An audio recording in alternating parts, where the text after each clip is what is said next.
Shalom, selamat malam Bapak Ibu Jemaat GKI Via Dolorosa Sempan. Malam ini kita ada di hari Selasa tanggal 16 Juni tahun 2020, hari ke-168. Kita akan beribadah kepada Tuhan dalam ibadah di keluarga kita masing-masing. Mari kita menyanyi dari Rohani 167, bait pertama dan bait yang kedua dalam keadaan berdiri. Di atas satu alas yang kuat dan baka, berdirilah gereja di tengah dunia, yaitu Yesus Kristus yang telah menjadikan jemaat dengan sabda dan air baptisan. Telah turun anak Allah, hendak dicarinya, pengantin yang terpilih di dalam dunia, yaitulah gereja yang sudah ditebus dengan rega tertinggi darahnya yang kudus. Mari kita berdoa. Ibadah keluarga yang kami laksanakan di tengah jemaat GKI Via Dolorosa Sempan di rumah kami masing-masing boleh jadi hanya di dalam nama Allah Bapa, Anak, dan Roh Kudus. Amin. Turunlah atas kita kasih karunia dan damai sejahtera dari Allah Bapa, Tuhan Yesus Kristus, dan dari Roh-Nya yang kudus. Amin. Mari kita menyanyi lagi. Jemaat silakan duduk, kita akan tetap dalam keadaan berdiri. Kita menyanyi dalam Rohani 167 tadi, bait ketiga dan keempat.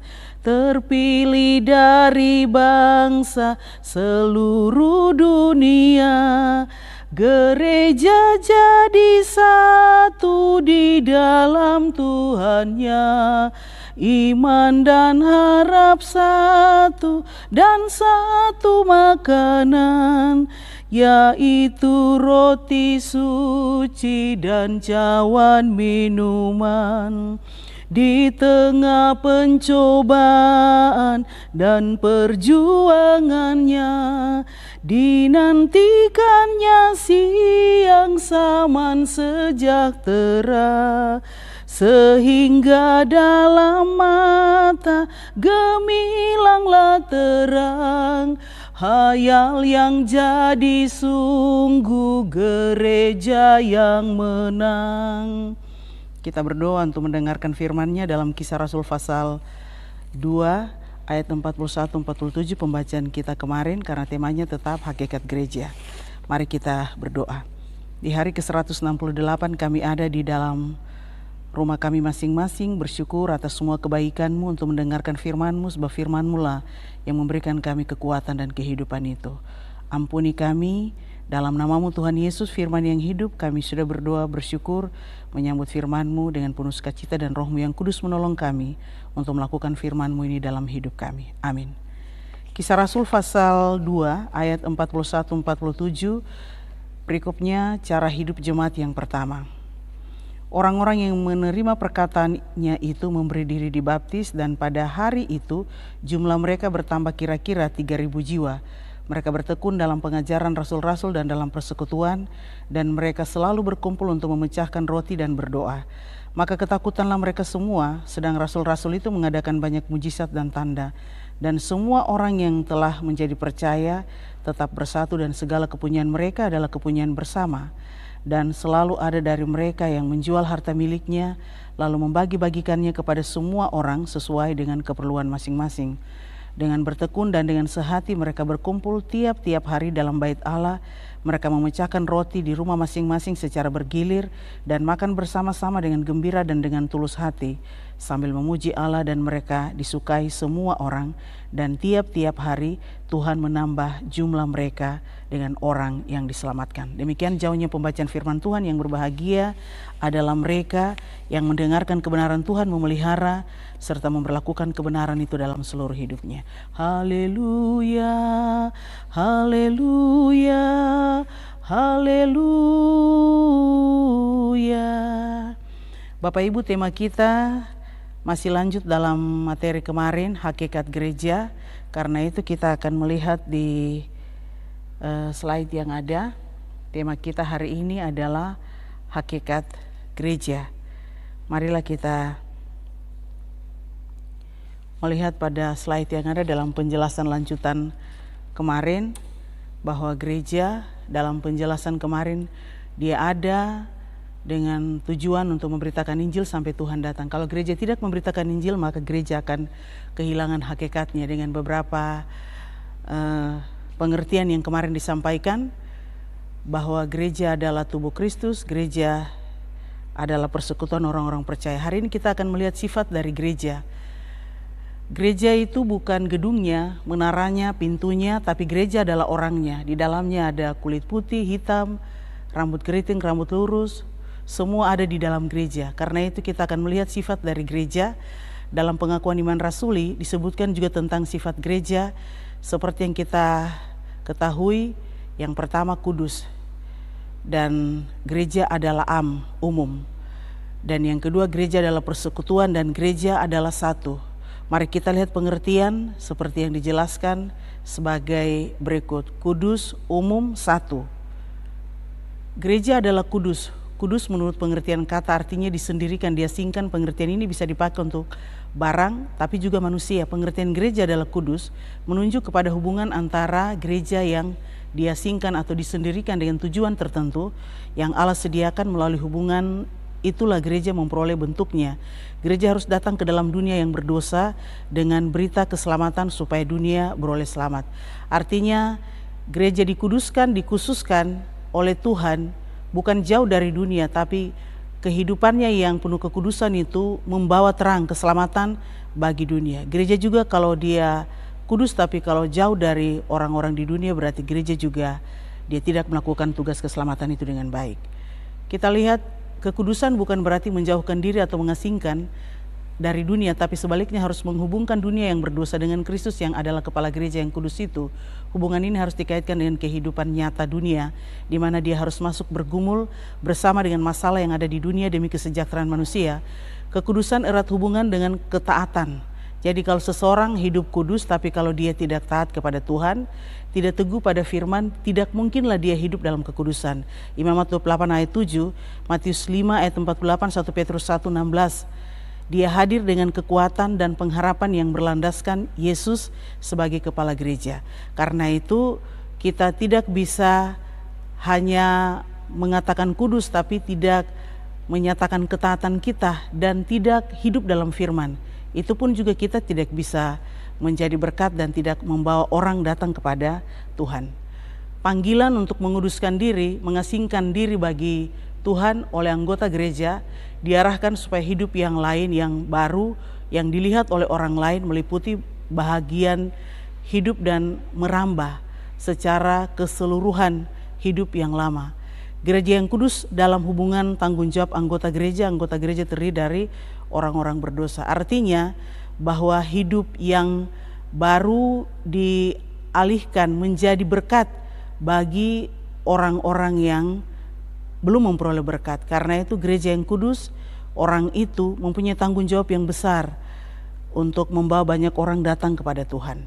Dengan masuk ke dalam persekutuan gereja, mereka dikuduskan menjadi ciptaan baru. Walaupun demikian kadang terjadi penyelewengan sehingga dibutuhkan tertib gereja yang mencerminkan kesabaran Allah supaya ada pertobatan untuk dipulihkan kembali. 1 Petrus 3:9.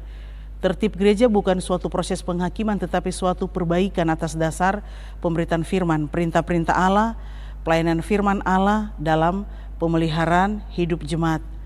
Gereja adalah Tadi kita bicara gereja kudus. Artinya umum, atau Katolik artinya umum, tidak terbatas dalam pengertian umum yang kita temui. Yang dikenakan untuk gereja mengandung gereja universal, umum, yang menerobos segala batas dan memiliki suatu jangkauan yang umum dan luas. Itu berarti bahwa gereja tidak bisa dilihat sebagai gereja yang terbatas pada suatu tempat tertentu saja atau golongan dan masa tertentu. Artinya gereja ada bukan untuk satu kelompok, satu geng, satu suku, satu agama, satu bahasa, tapi dia harus menjangkau untuk semua orang. Dia bukan untuk milik suku itu atau agama itu, kelompok itu, tapi gereja akan menjadi gereja kalau dia memberitakan Injil kepada semua orang. Pemahaman tentang gereja yang am. Sebelum abad 20 orang melihat sifat am yang ditinjau dari sudut jangkauan geografis, artinya tidak terbatas pada suatu daerah saja tapi melintasi jangkauan pemberitaan Injil yang luas, menembusi segala bangsa, zaman dan kebudayaan. Yang ditekan di sini bukan segi kualitas pelayanan pemberitaan ke dalamnya, tetapi luasnya jangkauan pemberitaan Injil, kuantitas. Pada abad 20 orang lebih menekan kepada kualitas pelayanan pemberitaan dalam arti segi ke dalamnya dengan tidak mengabaikan kuantitas pelayanannya, keluasannya. Gereja berpendapat bahwa segala kemungkinan harus dimasukkan sehingga tidak ada kesempatan usaha untuk penampakan kehadiran sekelompok tertentu saja atau golongan tertentu, suku, bangsa, zaman, dan kebudayaan tertentu. Gereja bersifat am, umum, harus universal atas dasar kasih Allah untuk seluruh dunia. Pemahaman lain berkembang kemudian ialah bahwa gereja yang am mengandung arti keselamatan dan damai dengan Allah, bukan hanya untuk gereja saja tetapi bagi dunia. Artinya damai itu bukan hanya dinyatakan di dalam gedung gereja itu, dalam lingkup atau kelompok itu, tapi ke seluruh dunia. Artinya orang yang sudah mendengarkan Injil pada hari Minggu, dia harus menyatakan berita Injil itu dalam kenyataan real kehidupannya di tempat kerjanya. Jadi Injil tidak bisa ditaruh di tembok-tembok gereja. Dia harus keluar menembusi untuk menjadi terang bagi banyak orang. Kristus adalah juru selamat dunia yang mendamaikan bumi, sorga dengan Allah. Gereja yang am mengisyaratkan kepadanya tugas untuk memberitakan Injil dalam sifat umum. Gereja yang am mengandung makna kebersamaan sebagai banyak anggota tetapi satu tubuh yang menembusi segala tembok pemisah berupa tradisi gereja, dogma gereja, latar belakang, sejarah, suku, bahasa, kelembagaan, dan lain-lain. Artinya gereja dia menembusi segala tembok, dia datang kepada tradisi setiap suku, agama di mana mereka berada, dogma, dan dia tetap ada pada ajaran yang benar ya, dogma gereja yang benar, berlatar belakang sejarah, suku, bahasa, kelembagaan. Dia datang berjumpa kebenaran Injil. Gereja datang hadir di sana untuk menyatakan bahwa berita dari gereja, dari kebenaran itu, dari Tuhan itu harus didapati oleh semua orang, menembusi semua suku, agama, bangsa, dan bahasa. Gereja adalah persekutuan. Yang ketiga, gereja biasanya dimengerti orang sebagai orang percaya. Gereja disebut sebagai persekutuan karena orang-orang percaya adalah orang yang dipanggil keluar dari kegelapan untuk masuk ke dalam terang penyelamatannya yang ajaib oleh Allah. Dalam perjanjian lama dan perjanjian baru, panggilan itu ditujukan secara perorangan. Bandingkan panggilan Abraham, Kejadian 12:1-3, Allah panggil dia. Abraham tinggalkan semua tradisi kehidupannya. Dia harus tinggalkan orang tuanya, harta kekayaannya, keinginan-keinginannya, kehidupannya yang salah karena mereka tidak percaya kepada Allah yang hidup. Allah panggil dia untuk dia keluar dari kehidupannya yang lama kepada hidup yang baru dan benar untuk menjadi berkat ya. Kejadian 12 menjelaskan Allah memberkati dia dengan keturunan, memberkati dengan tanah, memberkati dengan berkat-berkat yang lainnya. Dan berkat itu juga ada dalam saudara dan saya. Namun jawaban percaya dari panggilan perorangan disampaikan kepada Allah dalam kerangka persekutuan, yakni persekutuan yang beribadah, bersaksi dan melayani. Kisah Rasul pasal 2. Pembacaan kita tadi bagaimana cara hidup jemaat yang pertama. Mereka bersekutu, mereka bersaksi, mereka melayani. Gereja yang hidup dalam persekutuan dengan roh. Jadi kehidupan persekutuan mereka benar-benar mereka bangun dengan Tuhan. Dan persekutuan itu melahirkan persekutuan dengan sesama. Walau mereka dibunuh, digergaji, dibantai, disiksa, tapi mereka tahu bahwa persekutuan mereka dengan Tuhan itulah yang menolong mereka untuk menunjukkan bahwa kebenaran peribadatan mereka, persekutuan mereka adalah benar. Pada akhirnya orang di sekitar mereka yang membunuh, yang menyiksa mereka, yang membakar mereka, yang menghancurkan mereka melihat kehidupan mereka yang penuh kejujuran, integritas diri, jujur, adil, benar ya. Kisah Rasul pasal 2 atau seluruh kisah para rasul itu adalah kisah bagaimana gereja itu berdiri dan ada. Mereka disiksa, dibunuh, digergaji, tapi mereka menunjukkan jati diri mereka sebagai gereja. Kita bandingkan dengan kehidupan kisah Rasul dalam jemaat yang pertama, sangat beda dengan kita. Mereka mengalami banyak ancaman, tantangan, godaan. Kita sekarang hanya baru menghadapi COVID-19 saja, gereja-gereja banyak yang ditutup. Bahkan banyak orang yang tidak mau bersaksi, banyak orang yang tidak mau beribadah, banyak orang yang mundur dari pelayanan, padahal hanya baru COVID-19.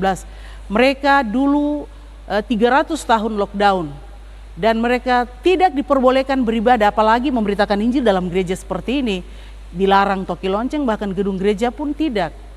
Tapi mereka benar-benar melakukan persekutuan dengan Tuhan Allah. Persekutuan itulah melahirkan persekutuan mereka dengan sesama, dan walau mereka digergaji, dipotong, disiksa, dibantai, tapi kehidupan mereka tetap menunjukkan kebenaran Tuhan bagi dunia dan semua orang. Sebagai persekutuan, Jemaat GKI Via Dolorosa Sempan memperingati 18 tahun besok Jemaat GKI Via Dolorosa. Apakah kita juga bisa menunjukkan kualitas persekutuan seperti itu? Bersekutu, bersaksi, melayani. Mari kita buktikan bahwa di usia kita yang ke-18 tahun kita juga bisa. Jadi setiap orang secara terus-menerus satu persekutuan dalam menerima keselamatan yang ditawarkan, dan mereka ini menggabungkan diri ke dalam persekutuan umat yang diselamatkan. Panggilan itu sendiri adalah tindakan inisiatif atau yang lebih dulu dari Allah bagi penyelamatan manusia orang per orang dalam persekutuan milik Allah tersebut. Disebut persekutuan milik Allah sebab Allah lah yang memanggil. Ya, ingat ini. Yohanes 15 menjelaskan bahwa seperti ini ya, kita bilang ini pohon ini, akarnya ada di dalam Yesus. Jadi kita bisa berbuah dan bisa menjadi bunga yang bagus dan benar karena ada akar yang menopang. Yesuslah akar itu, dialah yang menopang kita, dialah yang memprakarsai kita masuk dalam persekutuan. Masuk di dalam akar itu, masuk di dalam kehidupan kita dengan Tuhan. Karena dialah yang memulai, dialah yang mengambil inisiatif. Ingat ketika Otto Geisler datang ke Papua, bukan orang Papua yang cari Tuhan, Tuhanlah yang mencari kita. Sebab itu gereja bukan kita yang cari Tuhan, Tuhanlah yang duluan mencari kita. Persekutuan itu tercipta bukan karena dorongan hidup sosial bermasyarakat berkumpul pada pihak manusia, tetapi Allah lebih dulu mempersatukan dirinya dengan manusia berdosa dalam Yesus. Allah yang lebih dahulu datang karena waktu Adam dan Hawa jatuh dalam dosa 7 abad lamanya, orang Israel menanti pembebas itu. Ketika Yesus datang langsung mereka membunuh dia. Tapi Yesus mau menunjukkan bahwa dialah kepala gereja itu. Dia mati tapi dia sudah bangkit. Dan berita keselamatan itu yang dia berikan bagi kita gereja untuk terus memberitakan Injil sampai dia datang pada kali yang kedua. Sehingga manusia dapat mempersatukan dirinya dalam hubungan dengan Allah sesama dan alam sekitarnya. Inilah yang membedakan arti gereja sebagai persekutuan orang percaya. Dan pada persekutuan sepak bola, persekutuan sanggar seni dan sebagainya. Karena gereja adalah persekutuan milik Allah. Maka selain oleh Allah sendiri, tidak ada kuasa apapun yang dapat melenyapkan persekutuan tersebut. Baik kuasa manusia maupun alam. Tadi saya sudah jelaskan, pada waktu gereja abad pertama, mereka dibunuh, digergaji, dipotong, disiksa. Tapi darah orang benar menjadi benih tumbuhnya gereja. Semakin dibabat, semakin merambat. Semakin mereka dihalangi untuk memberitakan Injil, kebenaran itu terus tertembus pergi karena kebenaran itu adalah sesuatu yang hidup, kebenaran itu adalah Yesus itu sendiri. Karena itu waktu Yesus di kayu salib, sebelum ke kayu salib, Pilatus bertanya, "Engkaukah raja orang Yahudi?" Itu Yesus berkata, "Engkau sendiri yang mengatakannya." Dan dialah kebenaran itu. Kebenaran itu tidak bisa dihapus, dibabat, digergaji, dipotong, dibakar. Kebenaran itu adalah Yesus itu sendiri. Karena itu saudara dan saya hidup dan ada dalam gereja ini bukan karena kekuatan kita. 18 tahun perjalanan Jemaat GKI Via Dolorosa Sempan juga bukan karena pendeta, penatua, siamas, pengasuh sekolah minggu, karena pendiri-pendiri gereja, bukan. Gereja hidup dan ada, bahkan GKI di Tanah Papua hidup dan ada sudah 165 tahun, adalah karena Tuhan. Itu yang harus perlu kita pahami. Karena itu dalam suasana pencurahan Roh Kudus, setiap orang rohnya, hidupnya perlu dipulihkan, disucikan. Untuk dia pahami bahwa dia hidup dan ada, dia masih menghirup udara yang segar, dia masih melakukan semua ini karena anugerah dan kebesaran Tuhan. Karena rohnya Tuhan, supaya hidup kita menjadi berkat bagi banyak orang. Gereja adalah persekutuan orang percaya dengan segala karakter, tabiat, minat, pendidikan, kemampuan orang-orang percaya yang berbeda-beda tingkat dan jumlahnya. Namun semua anggota persekutuan percaya memiliki tanggung jawab yang setara untuk memelihara dan mengembangkan persekutuan agar melalui persekutuan ini perbuatan-perbuatan Allah yang besar dapat dinyatakan kepada orang lain. Hal ini dinyatakan dalam perkataan, sikap dan perbuatan saling berbagi hidup dan hidup yang membagi ya. Ini yang kita lihat dalam cara hidup jemaat yang pertama. Khotbah yang kemarin disampaikan oleh Pendeta Otni bahwa ketika Ananias dan Safira menjual tanah, mereka sepakat. Padahal mereka dua sepakat jumlah yang mereka jual itu tidak seperti itu, dan dua-duanya mati karena mereka tidak jujur untuk mengatakan yang sesungguhnya. Terkadang kita juga tidak jujur untuk mau melakukan apa yang dipercayakan oleh Tuhan kepada kita di dalam gereja ini. Kejujuran menjadi ukuran yang paling penting. Tanpa kejujuran kita tidak bisa membangun gereja ini. Setiap persekutuan memiliki kepemimpinannya. Persekutuan orang percaya juga demikian. Nama kepemimpinan dalam persekutuan orang percaya memiliki perbedaan yang khas karena kedudukannya yang unik bila dibandingkan dengan persekutuan lainnya. Sebab kedudukan kepemimpinan dalam persekutuan orang-orang percaya adalah kedudukan sebagai pelayan. Matius 20:28. Itulah sebabnya baik yang memimpin maupun yang dipimpin, kedua-duanya memiliki kedudukan yang sama dalam fungsi dan tanggung jawab persekutuan. Fungsi dan tanggung jawab melayani dunia demi Allah yang mengasihi dunia, Yohanes 3:16. Segi inilah yang membedakan arti fungsi gereja selaku persekutuan orang percaya pada persekutuan yang lainnya. Gereja adalah 1 Korintus 3:9 disebutkan bahwa jemaat adalah ladang Allah dan bangunan Allah, sedangkan dalam 1 Korintus 3:16 jemaat disebut sebagai bait Allah. 1 Korintus 6:19 jemaat disebut bait Roh Kudus. Ungkapan-ungkapan ini memang menunjukkan bahwa sebenarnya hanya ada satu gereja saja.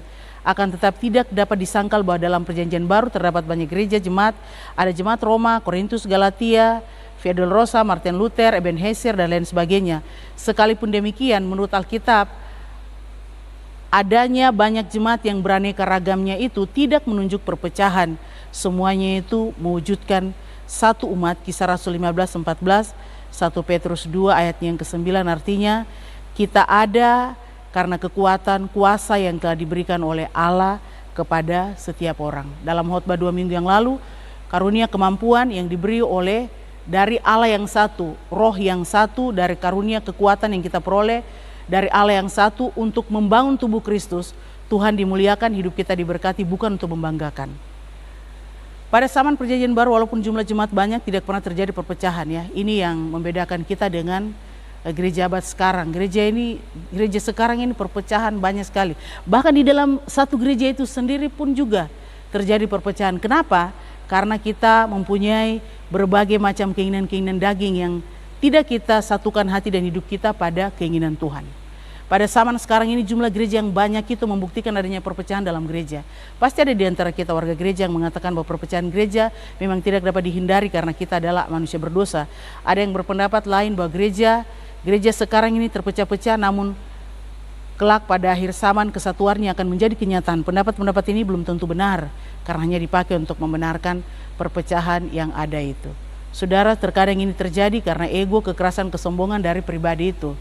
Padahal kita dituntut untuk ketika ada dalam gereja, kita melepaskan semua jabatan kita, sarjana kita, gelar kita, harta kita, semua kita buang. Kita datang kepada Tuhan, kepala gereja, kita ada di dalamnya, memberi diri dipimpin Tuhan, dan selalu kita seperti perempuan Sirofenisia yang hidup dalam belas kasihan Tuhan. Remah-remah, sisa-sisa makanan yang turun dari meja tuannya itu. Dia bilang anjing pun juga membutuhkan remah-remah yang turun dari meja tuannya. Yesus melihat iman perempuan Sirofenisia dan dia mengatakan bahwa anakmu disembuhkan. Iman kita, ketaatan kita, kebergantungan hidup kita di dalam gereja ini kepada Tuhan harus seperti itu. Karena siapapun dia, kita adalah semua orang yang berdosa. Tapi karena Tuhan memanggil kita menjadi alat dalam tangannya supaya kita menjadi berkat. Yohanes 17:20-21, doa Tuhan Yesus, semua orang miliknya menjadi satu, sama seperti Bapa berada dalam anak dan anak dalam Bapa. Hal itu dimaksudkan supaya dunia percaya bahwa Bapa lah yang mengutus anak. Jelaslah bahwa doa Yesus mengenai kesatuan gereja ini dikaitkan dengan suatu tujuan khusus, yaitu supaya dunia percaya bahwa Engkau yang mengutus aku. Yohanes 17:21. Kristus bukan berdoa untuk dunia. Yohanes 17:9. Sekalipun demikian, melalui kesatuan gerejanya, dunia tidak dilepaskan dari perhatiannya. Inilah doa Yesus, artinya hubungan Allah, Tuhan Yesus dan Roh Kudus. Sekarang Tuhan Yesus sudah datang ke dunia, memilih murid-murid, memilih gerejanya untuk menjadi satu. Ini kesatuan bukan kesatuan secara darah atau persaudaraan, bukan, kesatuan secara roh. Kesatuan ini hanya dilakukan oleh Tuhan Yesus dalam memanggil kita untuk ada di dalam persekutuan dengan Dia dan merasakan hikmat bagaimana kita ada di dalam persekutuan dengan Tuhan. Tanpa kita dipanggil Tuhan untuk ada dalam persekutuannya, kita tidak akan pernah memaknai pekerjaan gereja ini. Gereja adalah satu, kita mengaku kerah kebenarannya itu karena Tuhan kita adalah satu. Di zaman sekarang ini memang ada banyak gereja, karena itu jangan ada di antara kita warga gereja yang mengatakan bahwa gerejanya yang paling benar. Karena itu bagi setiap warga gereja dari denominasi lain, kita harus menjaga hubungan baik antara gereja yang satu dengan yang lain.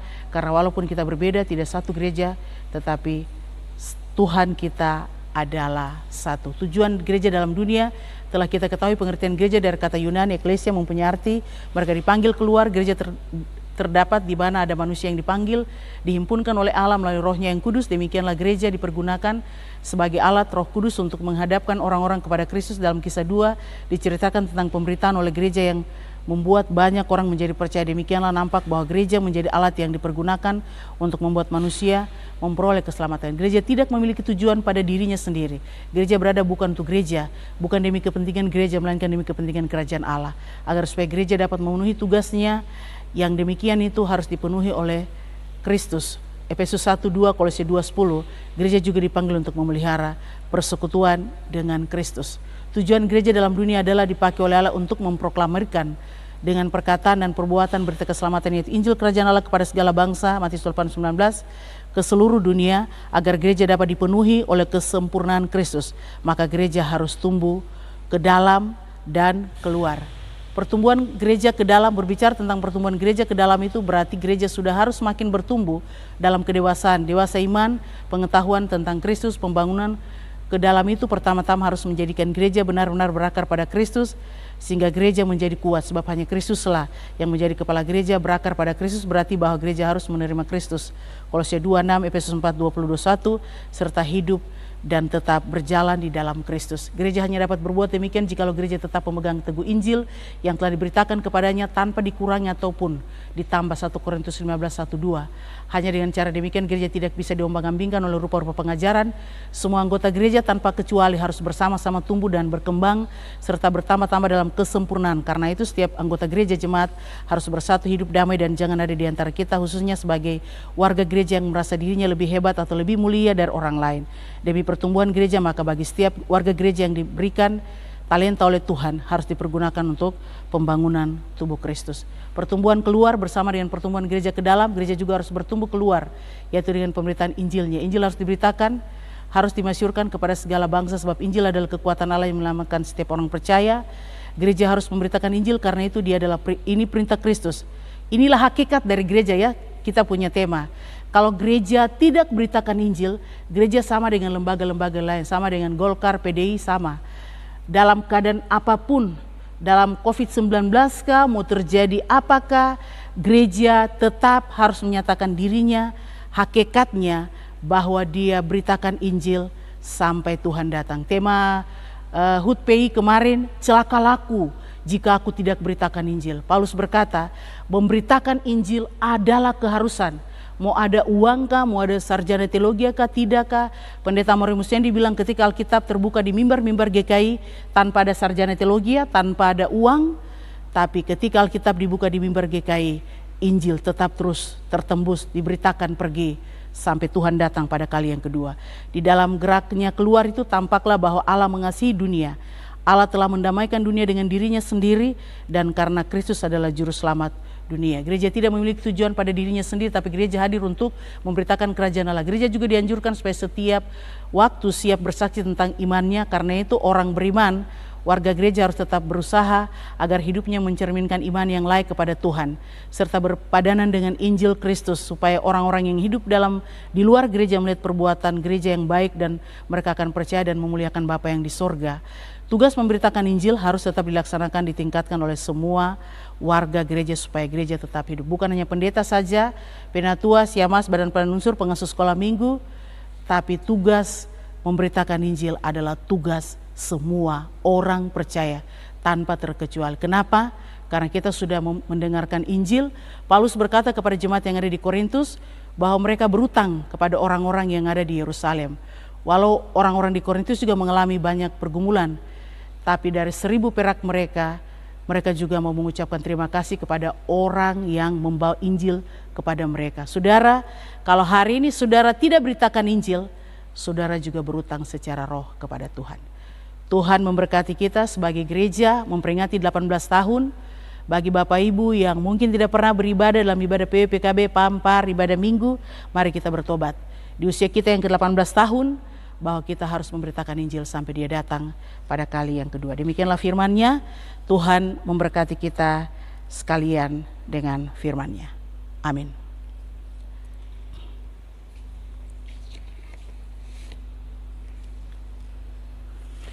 Bapak Ibu saudara-saudara, marilah kita sebelum berdoa kita menyanyi dalam Rohani 167 bait ke-5.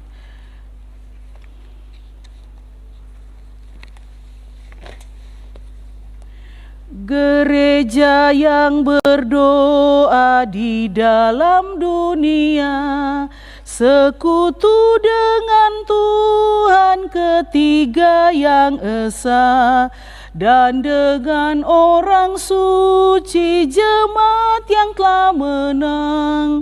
Beri kami bangkit juga ya Tuhan dalam terang. Kita berdoa.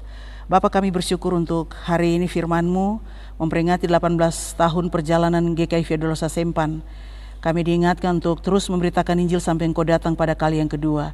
Di tengah situasi COVID-19 yang sedang mendunia, kami percaya gereja tetap eksis, hidup dan ada untuk terus memberitakan Injil. Memberkati kami sekalian, pendeta, guru Injil, guru jemaat, penatuas Yamas, badan pelayan unsur-unsur, pengasuh sekolah minggu, dosen-dosen sekolah tinggi teologi, pengajar-pengajar, bahkan guru-guru YPK. Tuhan memberkati juga para pendiri-pendiri gereja, orang-orang tua, para tua-tua gereja. Tuhan berkati setiap orang dimanapun kami berada. Kami terus memberitakan Injil, menyatakan kebaikan Tuhan di tempat kerja kami, di rumah, di lingkungan di mana kami berada. Berkati sinode, klasis dan jemaat-jemaat Persekutuan Gereja di Indonesia, Gereja Sasia, Dewan Gereja Sedunia, Gereja secara ekumene, semua Tuhan kami terus memberitakan Injil sampai Engkau datang pada kali yang kedua.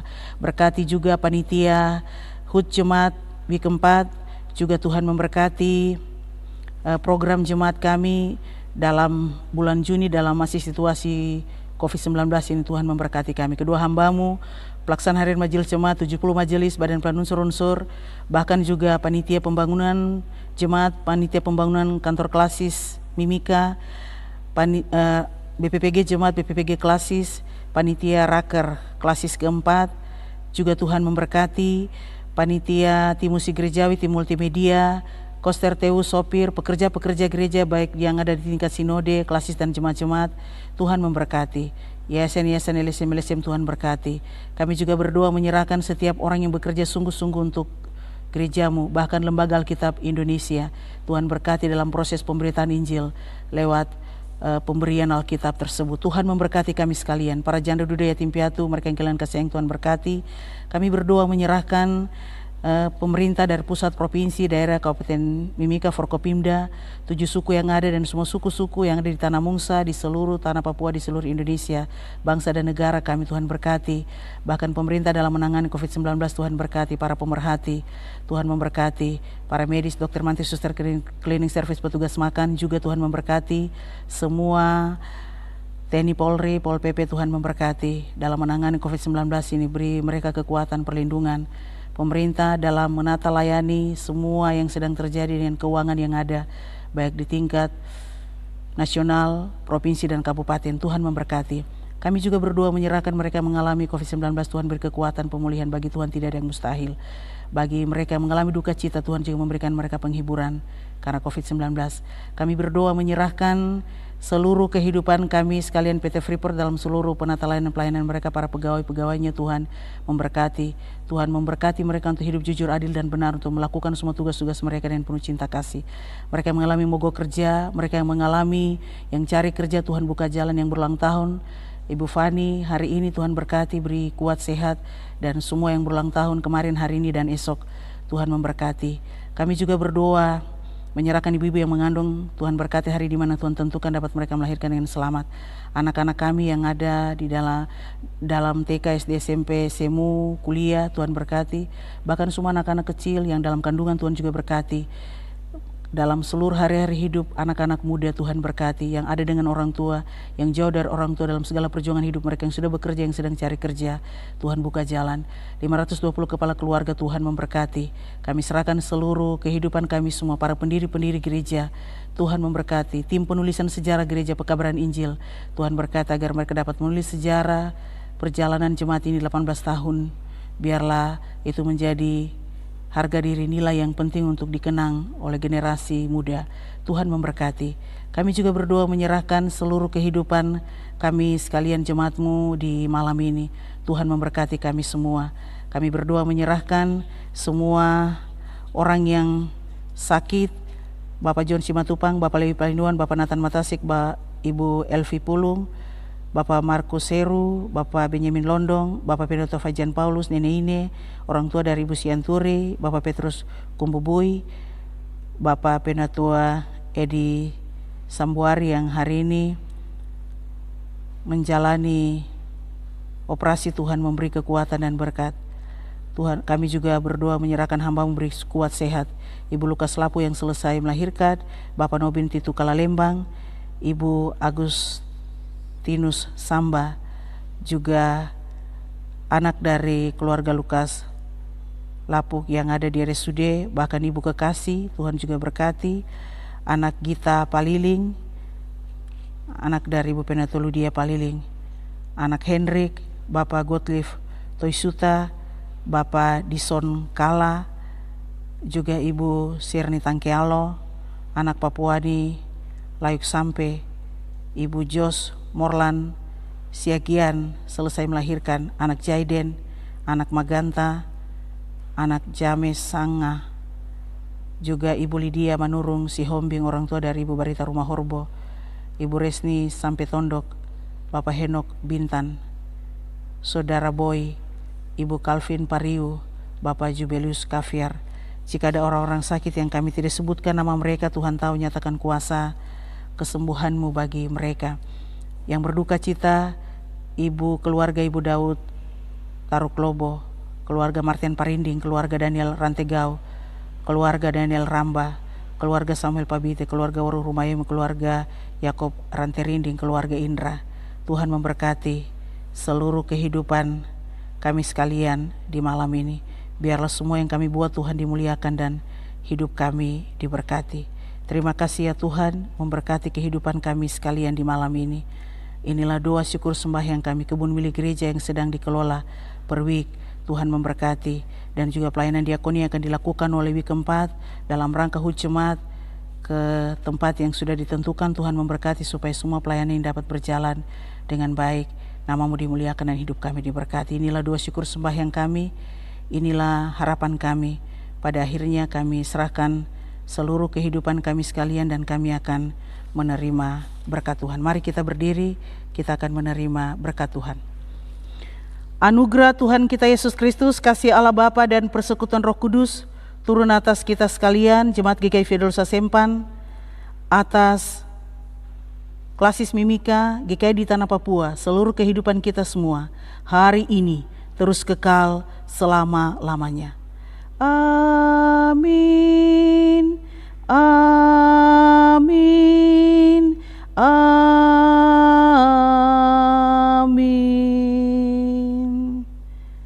Ibadah kita telah selesai. Tuhan memberkati kita sekalian. Shalom, selamat menjalani malam ini. Tuhan berkati. Amin.